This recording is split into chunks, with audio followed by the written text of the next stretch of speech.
सांगतात. पहिलं महत्व सांगतात महाराज नामाचं. दुसरं महत्व सांगतात षडरिपूचा नाश कसा होतो. तिसरं महत्व सांगतात ज्याच्यासाठी आम्ही साधना करतो, जीवनाची खटपटा करतो.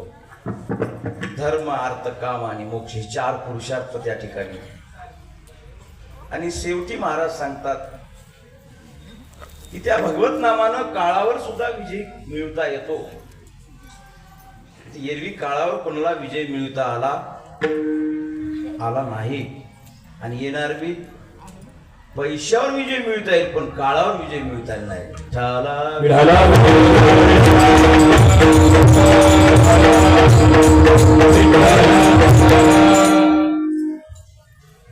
म्हणून अशा परम आदरणीय शांती ब्रह्म महात्मा त्रयाचा या ठिकाणी 4-3 चरणाचा अभंग आहे. महाराज पहिल्या ध्रुपदामध्ये सुंदर सांगतात. शिव भोळा चक्रवर्ती, शिव भोळा चक्रवर्ती, त्याचे पाय माझे चित्ती, वाचे वदता शिवनाम, तयान बाधे क्रोध काम. शिव तत्वाचं महत्व सांगतात मायबाप. शिव कोण आहे?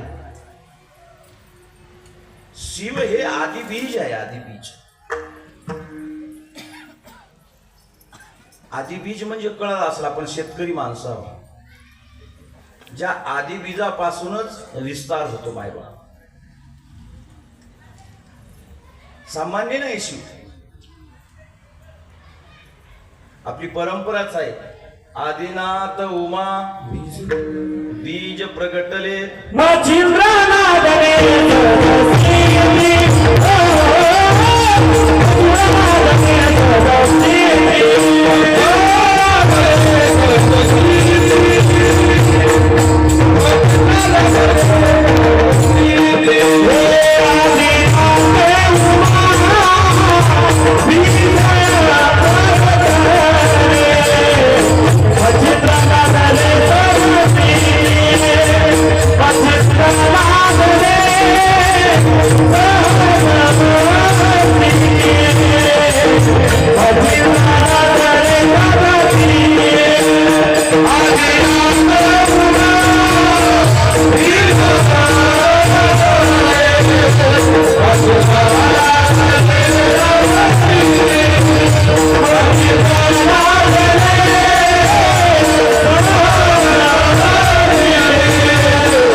प्रगटले मच्छिंद्रा लादले सहज स्थिती.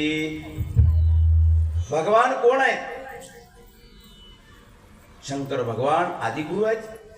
ज्ञानोबा म्हणतात आदिगुरु शंकरा, लागोनी शिष्य परंपरा, दुधाचा ओरा केला शिजेने. सर्वांचे गुरु कोण असेल तर शंकर भगवान आहे. सर्वांचे आदिगुरु.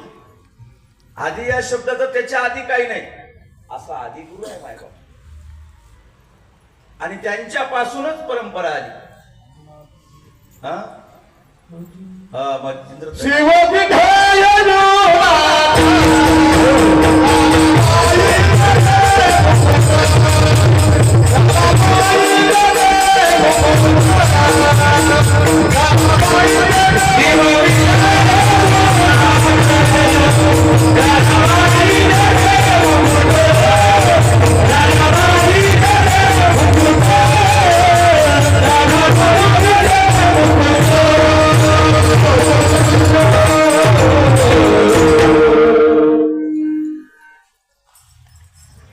एवढे सुंदर भजने शंकराचं अधिष्ठान आहे.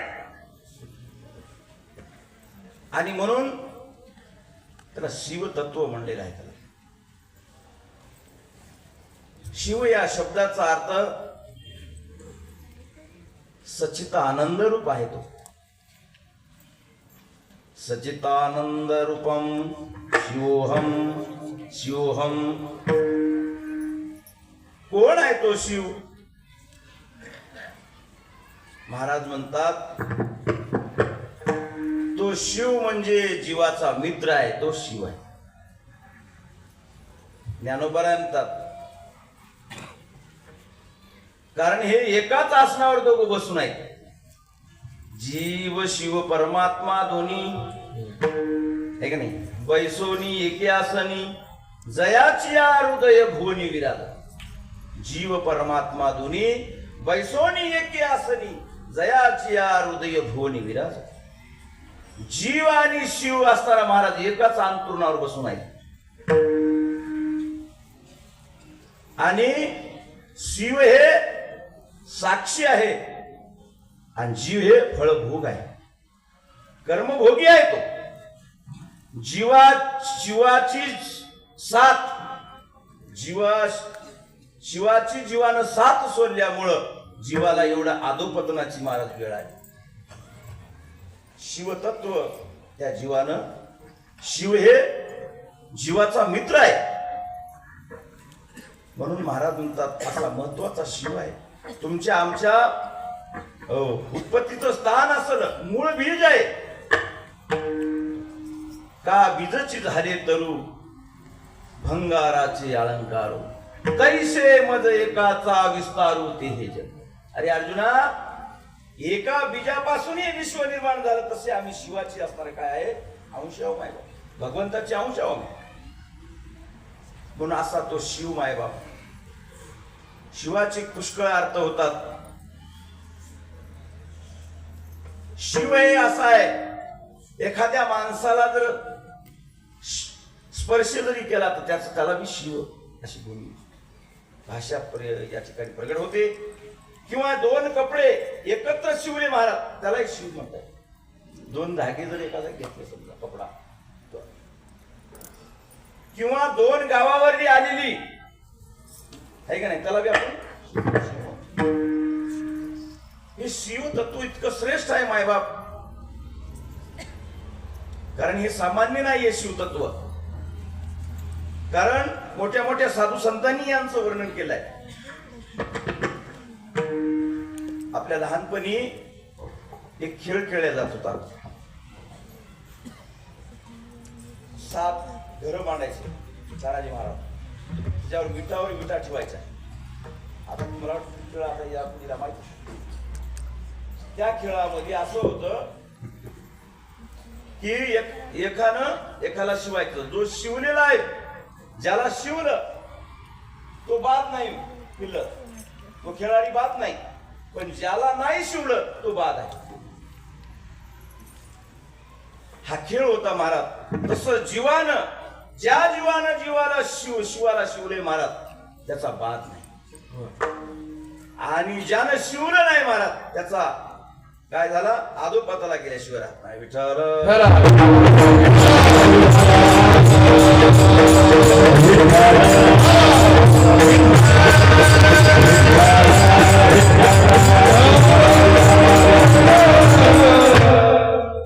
महाराज असा तो शिव आहे.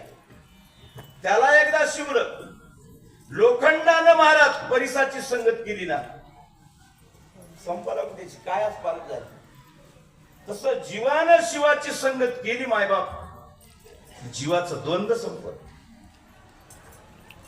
म्हणून जीव दुःखी आहे. एखादाच जीवाला जीव देणारा जर मित्र महाराज जर आपल्या जीवनातून गेला ना तर आपण अधुरा होतो. तसं आमच्यातून शिव तत्व नाहीसे झाल्यामुळे जीवाला आहे की नाही दुःख भोगायची वेळ आहे. ही आपत्ती भोगण्याची वेळ आली. म्हणून असं श्रेष्ठ महाराज शिव तत्व आहे. पण तो कसा आहे म्हणले महाराज, भोळा आहे, फार भोळा आहे. मला वाटते सर्व देवामध्ये महादेव एवढा भोळा देवच नाही मायबाप. इतका भोळा महादेव, फार भोळा आहे. भोळ्यामध्ये प्रकार पडतात बर. चालू भोळा वेगळा आहे का नाही, ज्ञानी भोळा वेगळा, डाव साध्वी भोळा वेगळा. भोळ्या भोळ्यामध्ये फरक काय महाराज. महाराज म्हणजे असं नाही. आणि तो बोलतो तो माहित शिव तत्व तसा भोळा नाही म्हणजे महाराज. ज्ञानोबा माऊली तुकाराम महाराजांनी सांगतात, जाणून नेणे ते करी माझे म्हणा, हेची प्रेम कुण दे पांडुरंगा. कारण जाणून नेणे ते सर्व जाणताय महाराज, त्याला कळतं. चतुरा तो शिरोमणी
सर्वांचा चतुराचाही चतुर बाप आहे तो. असा तो परमात्मा आहे मायबाप. असा भोळा परमात्मा आहे. तुका मने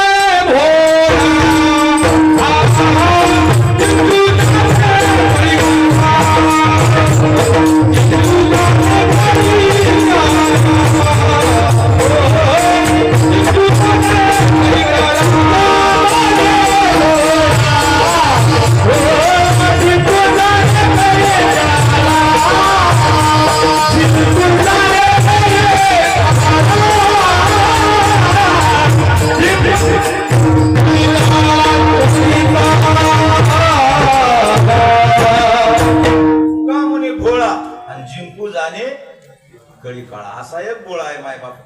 एक व्यवहारातला एक भोळा असा आहे. हो, कळू देत नाही आणि भोळ पण करून डाव घातल्याशिवाय हरि बोदा बातमी हो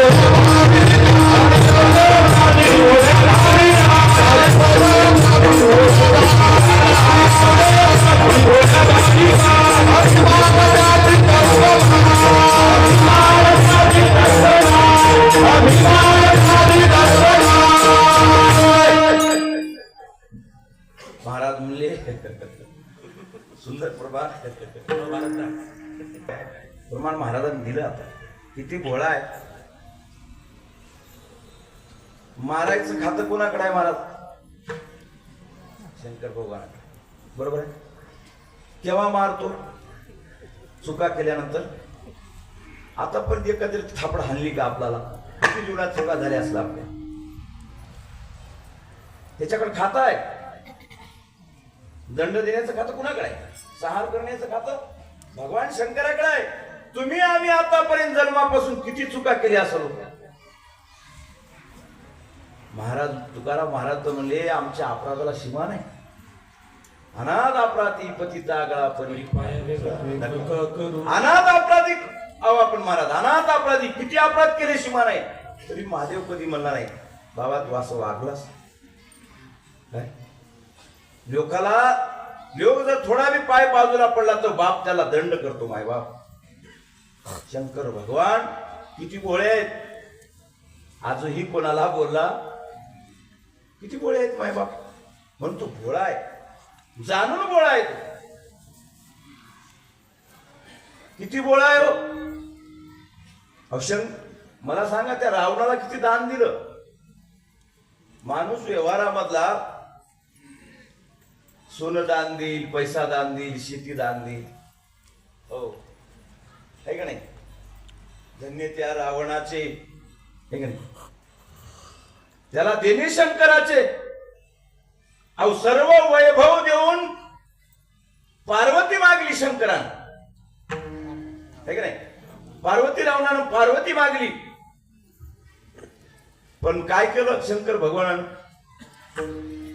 अहो स्वतःची पत्नी दिली. किती देव भोळा आहे माय बाप. आपण सर्व काय देऊ. आपल्याला एखाद्यानं मारली महाराज, हो आपण महाराज बी असते ना, महाराज गुंडावर त्याची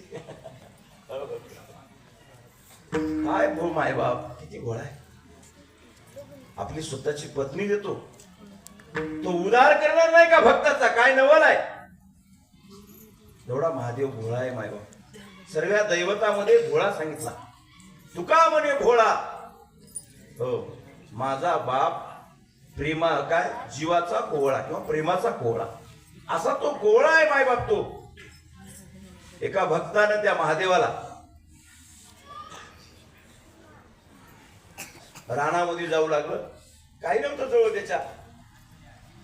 त्यांनी काय करावं, कोणाला खायला तर काही नाही आपल्याला.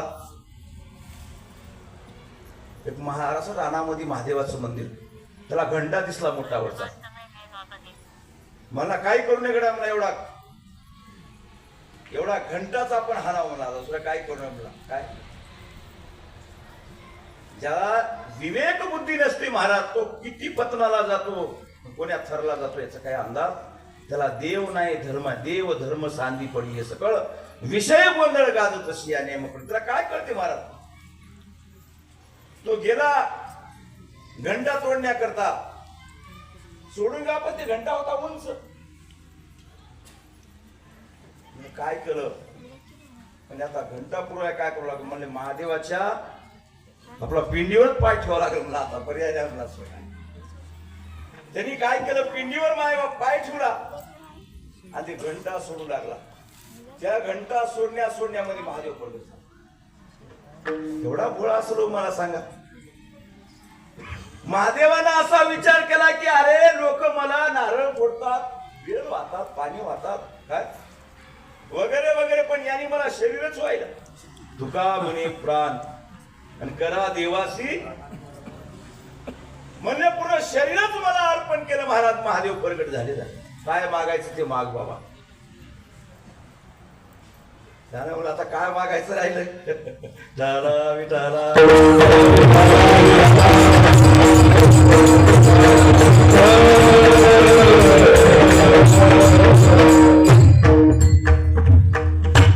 आत्माने सांगितलं, चोरे पिंडी दिला पाव, तया पूजने धावे देव, ऐसा दया भाव. असा दयेचा भाव त्या असताना काय आहे. हो चोर बी नाही समजला महाराज. चोराच्या मनात काय होतं, भाव काय होता. आणि महादेव पण एवढा भोळा देव आहे तो त्या ठिकाणी. पण महादेव इतकं भोळं दैवत जगामध्ये हो सर्व देवात भोळा तेवढाच आहे. हो आणि काळही तेवढाच आहे माहिती. म्हणून त्याला चक्रवर्ती म्हणले. शिव भोळा चक्रवर्ती. चक्रवर्ती या शब्दाचा अर्थ न्याय करतो, न्याय निवाडा करतो, योग्य वेळेला दंड देतो. म्हणून तो चक्रवर्ती सुद्धा आहे, सामान्य नाही. परीक्षा घेतो भक्ताची. काय सांगुनीची परीक्षा घेतली मायबाप, सांगुनीची. म्हणून तो चक्रवर्ती आहे. शिवभोळा चक्रवर्ती, त्याचे पाय माझे चित्ती. महाराज म्हणतात असा तो भगवान परमात्मा भोळा, त्याचे पाय माझ्या चित्तामध्ये आहे. त्याचे पायच का महाराज, त्याच्या पायामध्ये सुख आहे. भगवंताच्या पायामध्ये सुख आहे. तुका म्हणे काही न मागो आणि तुझी पायी सुख. सुख आहे भगवंताच्या पायामध्ये. नंतर आपल्या पायामध्ये फार बदल आहे. आपले पाय जर कुणाच्या घरात गेले काय भेंडगा लागेल. हो पण भगवंताचे पाय तसे नाही माय बाप. उद्धार करण्याचे पाय आहेत भगवंताचे, महादेवाचे. विटेवरी जाती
ज्याचे पाऊले समान हे का नाही तोची एक आणि शूरदाता दान शूरदाता परमात्मा तोच आहे मायबाप म्हणून त्याची पाये असणारा काय आहे शुभकार आहे आणि असे ज्याचे पाय आहेत महाराज म्हणतात त्याला चित्तही तेवढं निर्मळ लागतं ते पाय ठेवण्या त्याचे पाय माझे चिठी महाराज म्हणजे चित्त निर्मळ पाहिजे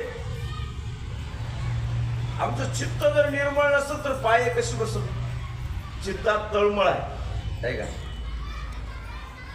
चित्तात तळमळ असेल तर समाधान काय लाभणार आहे महाराज म्हणले चित्त निर्मळ पाहिजे पण आपल्या चित्तामध्ये हो सर्व व्यवहार भरलेला आहे मायबाप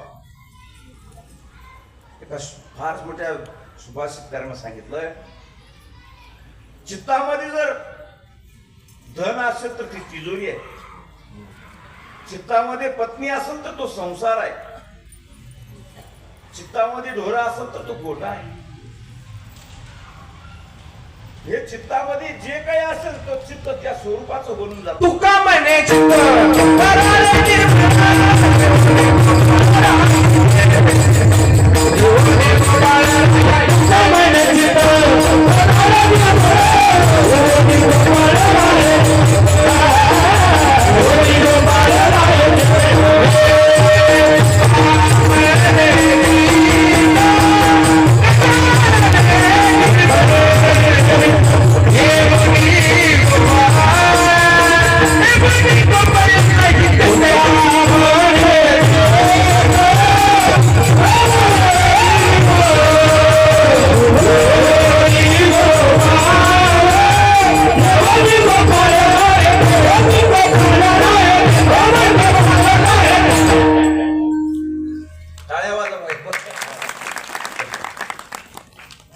तुका म्हणे चित्त करारे निर्मळ येवनी गोपाळ राहे जेते.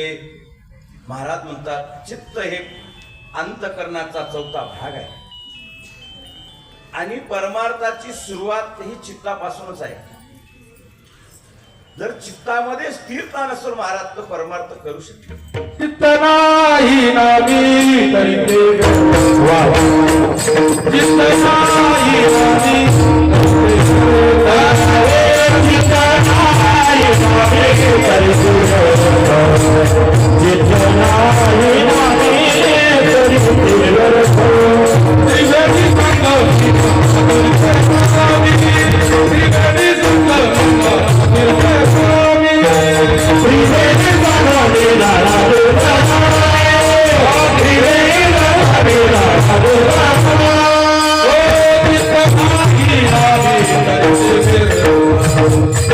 नाही नामी तरी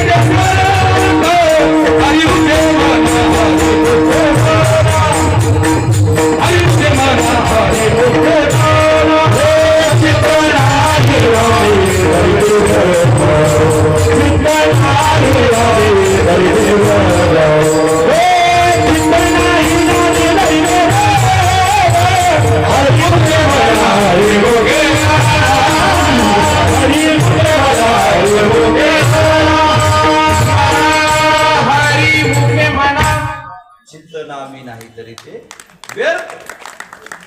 व्यर्थ आहे माय बाप. त्रिवेणी संगमी नाना तीर्थ भ्रमी. चित्त नामी नाही तरी ते व्यर्थ. महाराज म्हणले चित्तामध्ये काय आहे याला महत्व आहे, क्रियेला महत्व तुमच्या. चित्ते तुझे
खूप सुंदर हो. रूपा रूप आहे की नाही. कारण चित्तामध्ये काय आहे याला महत्व आहे. कारण हे अंतकरणातला चौथा भाग आहे. चित्तामध्ये जे सुमरण